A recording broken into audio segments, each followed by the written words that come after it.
Welcome to Canine Wellness Online. Today is the 5th part of our series on My Dog is Limping. So what are the ways we can treat pain? Well, there's sort of 3 routes that we can take to deal with pain. So we've got the conventional medications, we've got non-steroidal anti-inflammatories, NSAIDs, things like Metacam, Previcox, Rimadyl, Onsior, Duramax is another good one. Just depends on what your vet carries. So these are anti-inflammatories, and basically what they're doing is going to the area that is injured, or in the case of arthritis, there is some inflammation, and these medications are reducing that inflammation to help decrease the pain. Some of the other medications on the market now are things like Galliprant. It doesn't affect the liver, it's more has an effect on the kidneys. But again, it's working on that inflammatory process. The other medication that many vets will prescribe with a non-steroidal anti-inflammatory is something called gabapentin. Is another way of addressing pain. So gabapentin is actually a drug in the human market for seizures. But gabapentin, what it does is it works at the brain level, not in the inflammation process, but more those pathways that go to the brain and tell the body that there's a problem. So basically, gabapentin is calming down those signals and trying to reduce pain from that perspective.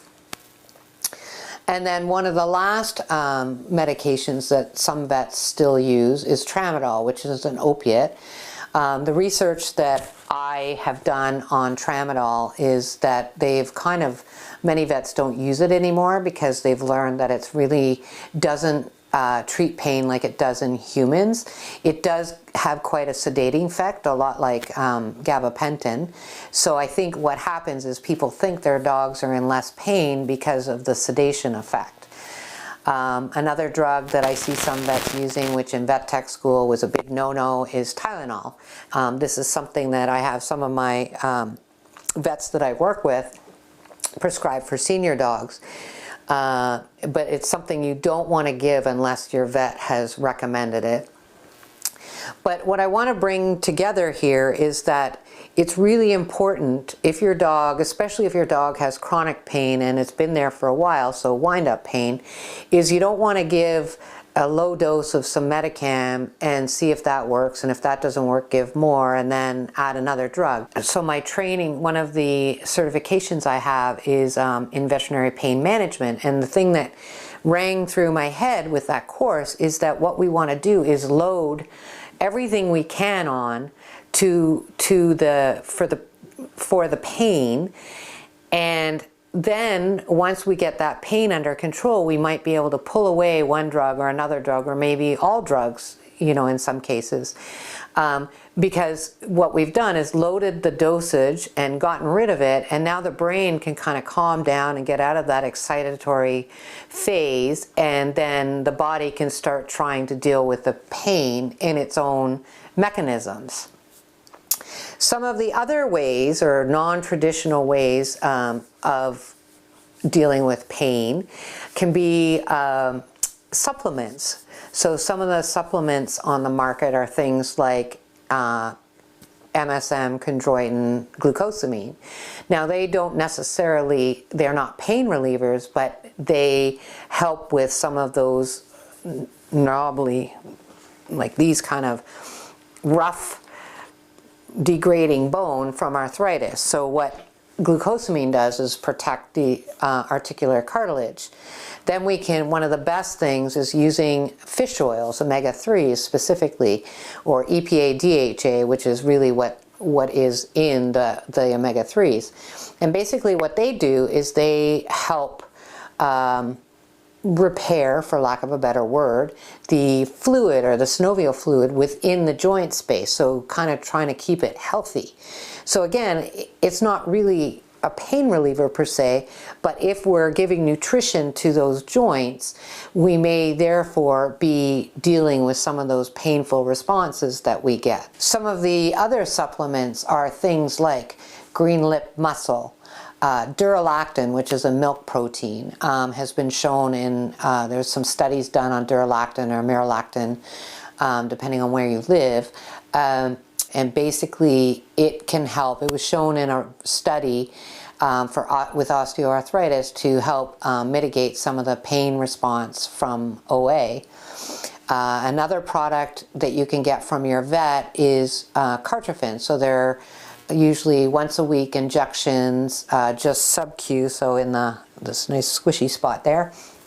And basically that's like what I would term as a super duper glucosamine. It's not glucosamine, it's something else, but basically what it does is it's trying to help those joints repair. In my experience, I would say dogs that have really advanced arthritis, it doesn't seem to be as effective as a dog that has really mild arthritic changes. That's just in my experience. And the last supplement that I've had clients use and that has been done a little bit of research on is avocado. And basically it does the same. It's a joint supplement and can help deal with pain. So the last way that we can deal with pain, and often it comes as a multimodal approach, especially when we have a dog with lots of different issues going on in the body in terms of pain, is things like what I do, physical therapy or physiotherapy. That could include things like low-level laser, TENS, trans-electrical neuromuscular stimulation, which is great for painful joints. We can use swim therapy, manual therapy like myofascial release, something I teach all my clients because I find when there's pain, all the fascia gets all like this, and so it adds to the pain response. We can also do, having your dog exercise as much as they can.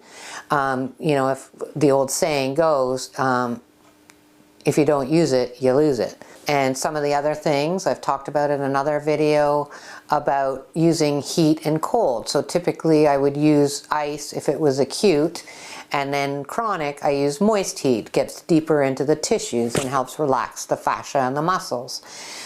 We could also use radial shockwave therapy, which I use for some dogs that have really bad arthritis, and I've found some really good results with that. Unfortunately, not everybody has a radial shockwave machine because they're quite expensive. A couple of other things that we can look at is cannabis or CBD. So I've done a video on that and I'm going to do another one.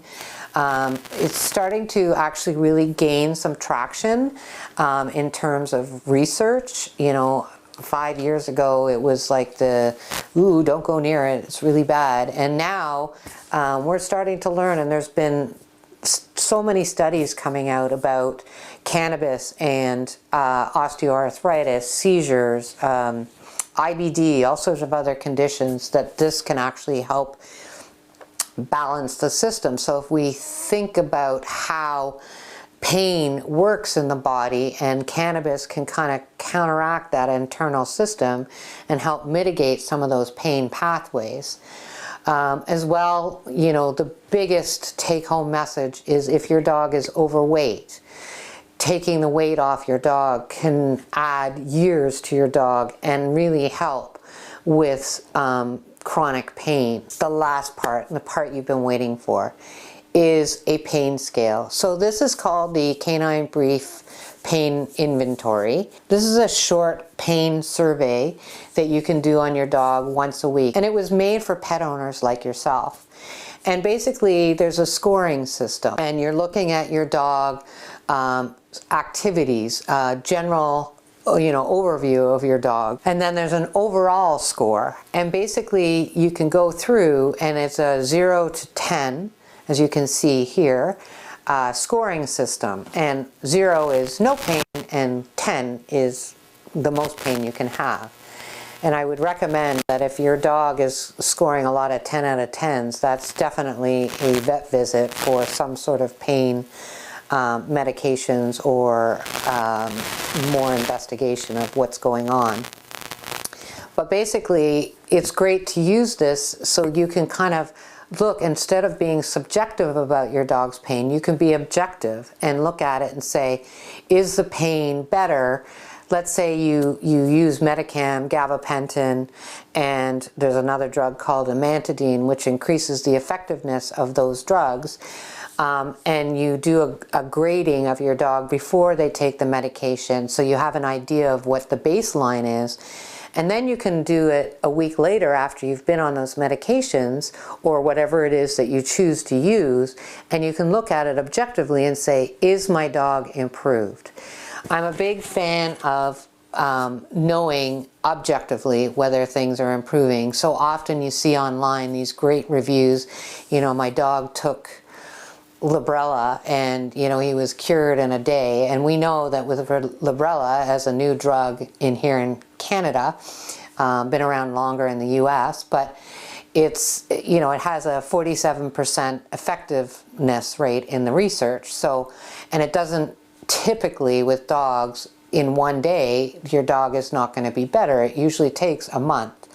I won't get into all the ins and outs of Librela or any one mechanism of action, but basically the take-home message here is knowing where your dog is at and being able to monitor where you want them to be. So I hope that this has been a helpful video for you on pain and given you some ideas. One last little take-home message, and I hear this far too often, is if your dog specifically has, let's say, Metacam, and your dog reacted badly, usually it's GI, you know, some GI bleeds, don't think that all NSAIDs are bad, because there's two different types. There's a COX-1 and a COX-2, which I won't get into, but they have a slightly different mechanism of action, and sometimes the Metacam, which is a COX-1, if we use something like Duramax, which is a COX-2, you won't get those side effects that you had on Metacam. Not always, but sometimes. So just a little, you know, just because one drug doesn't work doesn't mean that they're all not going to work. And I'm not saying that everyone has to do drugs. You have to do what you feel is best for your dog. I'm just trying to explain to you the different ways that we can address pain.